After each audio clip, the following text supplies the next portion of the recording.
Good morning. Ito kami sa... Ay, ang ganda naman si Leo. Oh. May pailaw. Tabi-tabi po.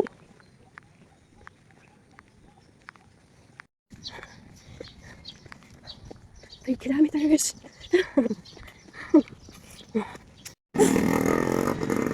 Ay, 4 kilometers. 4 kilometers na.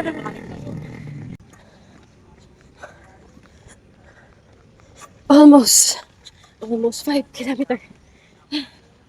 Ah, diba? Morning walk.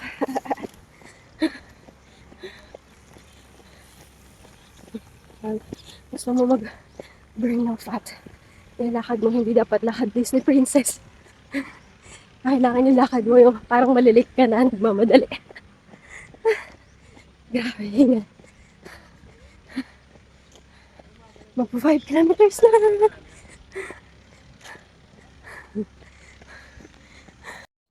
Hindi na ako ng kasama ko. Okay guys, 5 kilometers na tayo. Kaya lang umaambun. Bakit mo umaambun na ito? Sa laban sa magbabalik pa rin tugin mo. At ngayon ako umambun. Huwag ka na nag-walking ako. Medyo bumabagal tayo guys. Kasi mataas na naman yung ating lalakarin. Sabi ng malakas daw makapag-cover kapag mataas yung nilalakad. Parang hiking. Diba? Hingal yan. 6 kilometers na guys. 4 na lang para ma-reach namin yung goal namin. Minto na rin si Ambon. O diba? Sana sumikat na si Haring Araw. Para pagpawisan pa araw. Diba? Grabe magpamotivate tong kasama ko. May hinaakyatan pa. Gusto talaga mag-burn ako ng fat. Uy! Diba? Dapat ganyan ang ginugol nyo as a couple. Ang maging fit and healthy. Lalo na sa ating mga trentahin. Goal na ngayon is maging fit and healthy dahil health is wealth. Kasi kahit mayayaman, yung ibang mayayaman, hindi na rin healthy.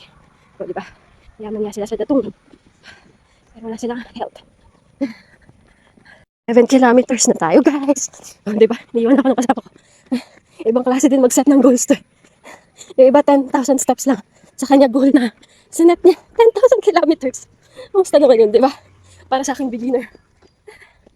Last time na 6.83 kilometers na nagawa ko. Ngayon naka 7 kilometers. Kailangan ma-reach natin yung goal na 10,000 kilometers. Diba? Morning walk. Oy!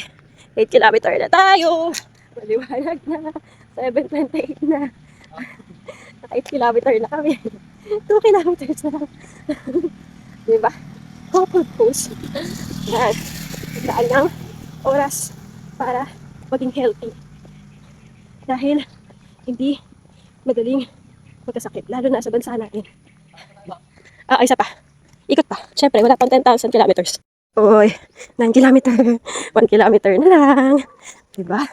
Ang galing. Diba? Kaya ko 9 kilometer, 1 kilometer na lang, guys. Mataas na naman, guys.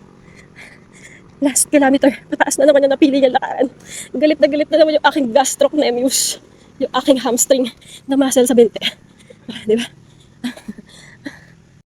May balak yata tayo. Paakitin ng bundok. Ang taas ng nilalakad niya. 80 meters na lang kailangan namin, guys. Tinaasan niya pa yung lakad. Diyos ko. Okay, guys. 10,000 kilometers. Goal has met. Morning walk. Diba? Kailangan natin to. Paminsan-minsan, samantala ko. Kasama si Mr. kasi hindi naman siya araw-araw nandiyan para makasama ko maglakad. Na-duty din siya. At ginagawa din namin to para kasama namin yung taga-alang aming mga anak. Dahil health is wealth. Para sa amin. At guys, gawin nyo na rin po yun. Para sa ating mga trentahin. Go, go, go!